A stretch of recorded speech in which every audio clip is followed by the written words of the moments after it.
जितना जिनका इतना स्वागत करते हैं।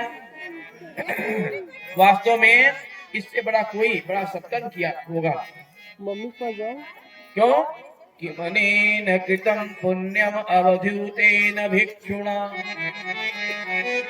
कि मनेन कृतं पुण्यम अवधूतेन भिक्षुणा, श्रियाहीनेन लोके अस्मिन् गर्हितेनाधमेन च। दूध से दीप से नैवेद्य से सुदामा का स्वागत किया। सब पत्नियां आकर बैठ गईं। 16,108 सामने में पत्नियां आकर बैठ गईं।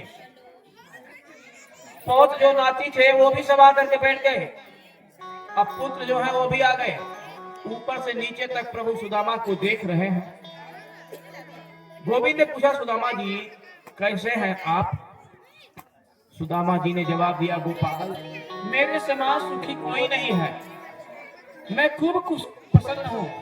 गोविंद बोले, ये तो मुझे सब दिखाई दे रहा है। आप कितने सुखी हैं। 56 प्रकार के भोग बनकर आ गए सुदामा जी के लिए। आज प्रभु ने अपनी राजसभा की छुट्टी कर दी। आज हम राज के कार्य नहीं कर, स्वागत करेंगे।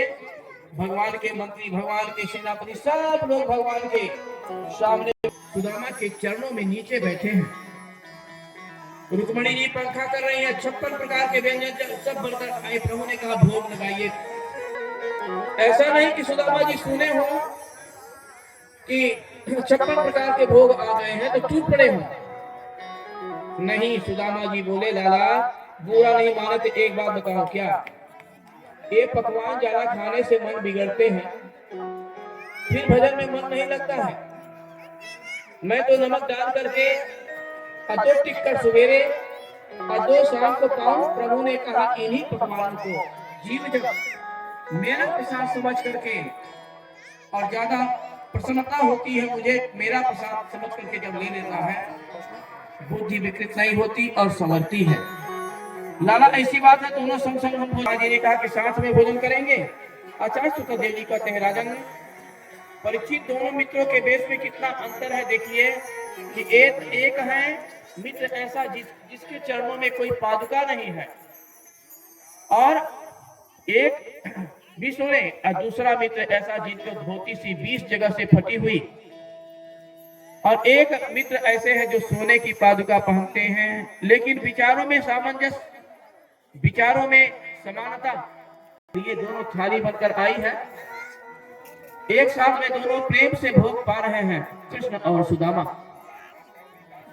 अब जब बचपन आंखें नम हो जाती हैं, करुणा हो जाती है, लेकिन बचपन की चपल लीलाओं का वे स्मरण करते हैं तो हंसते हैं, मुस्कुराते हैं। भोजन आज से निमित्त हो गए तो कृष्ण ने अपनी 16,108 पत्नियों को जो सामने ही बैठी हैं उनको इशारा किया, चलो इन्हें प्रणाम करो।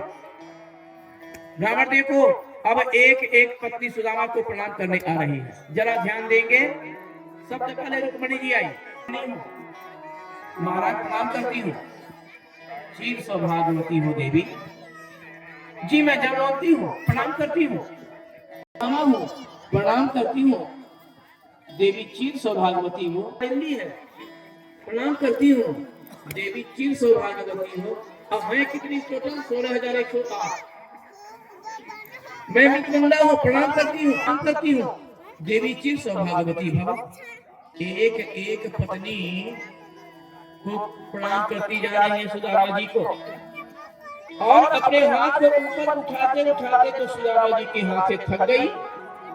अब आशीर्वाद ऐसे करके तकरीबन 400 पत्नियां सुदामा जी को प्रणाम करी। अब 400 बार और रुक अपने हाथ को और दूसरे हाथ से दबाने लगे। कन्हैया सुनो। कन्हैया ने कहा, क्या बात है? मैं तुम्हारे कहूंगा। भगवान ने अपना कान सुदामा जी के मुख पे पास ले आकर रख दिया। सुदामा जी कान में बोले, अभी कितनी और है बताओ? भगवान बोले, अच्छा सुन लो लाला। भगवान बोले, क्या बात है? बोले, हम कान में ही कहेंगे। फिर सुदामा जी ने कहा, कहो कन्हैया। एक भगवान ने कहा, नहीं सब अपनी ही है। अच्छा जी नहीं, सब अपनी है, ठीक है। लेकिन मैं ये तो ये कह रहा था कन्हैया कि अब हमारे हाथ उठते उठते थक गए हैं।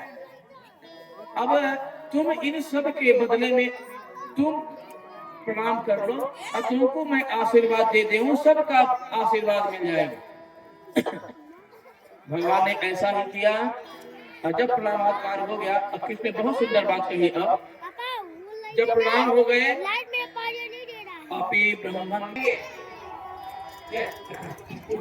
भगवान को सब घर के थोड़ी है सब अपनी विवाह की तो हमारी इच्छा नहीं थी।